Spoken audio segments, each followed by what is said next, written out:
नमस्कार, जय जोहार। मैं हूं निहारिका वर्मा और आप सभी देख रहे हैं तोपचन.com। छेड़छाड़, बलात्कार, हत्या दिशाहीन और क्रूर समाज का परिचायक बनता जा रहा है। आज एक सुरक्षित समाज की अवधारणा केवल पन्नों में दिखाई देती है। रोज सुबह का अखबार बेटियों से दुष्कर्म या छेड़छाड़ की कम से कम एक खबर से इस असुरक्षित समाज का आईना दिखाता है। ऐसी ही एक खबर है आज बिलासपुर से, जिसमें एक किशोरी ने अपनी सुरक्षा के लिए उससे छेड़छाड़ कर रहे युवक पर केस किया, जिसके बाद युवक ने उसे धमकाया और जब किशोरी ने केस वापस नहीं लिया तो युवक ने उसकी हत्या कर दी। पूरा मामला कुछ इस तरह से है। किशोरी की उम्र 16 साल की थी और वह कक्षा 12वीं की छात्रा थी।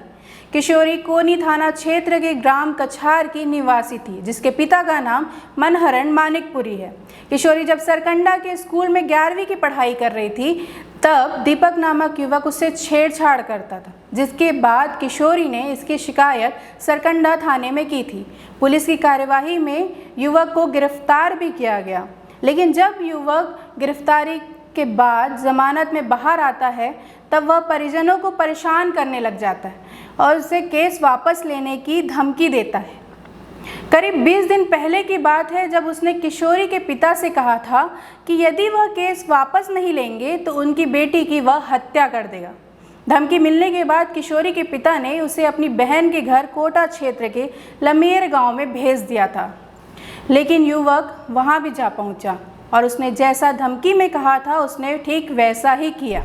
किशोरी की बुआ प्रिया ने बताया कि रात करीब 1 बजे तक सब कुछ ठीक था।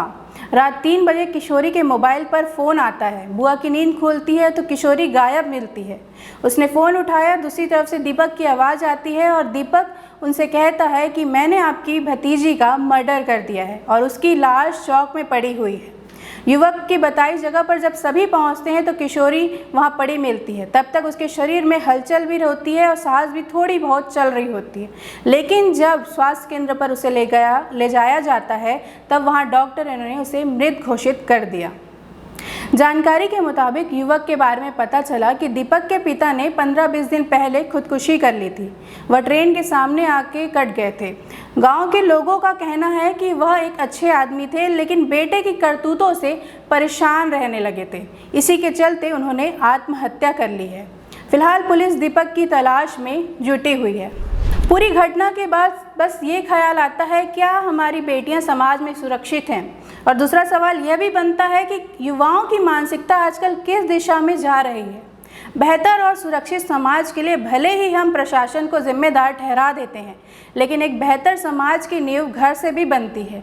जैसे एक मिट्टी के बेहतर रूप देने के लिए एक अच्छे साँचे की ज़रूरत होती है, ठीक वैसे ही इन युवाओं की मानसिकता को बदलने और एक बेहतर समाज के निर्माण के लिए परिवार को एक साँचा बनने की आवश्यकता है।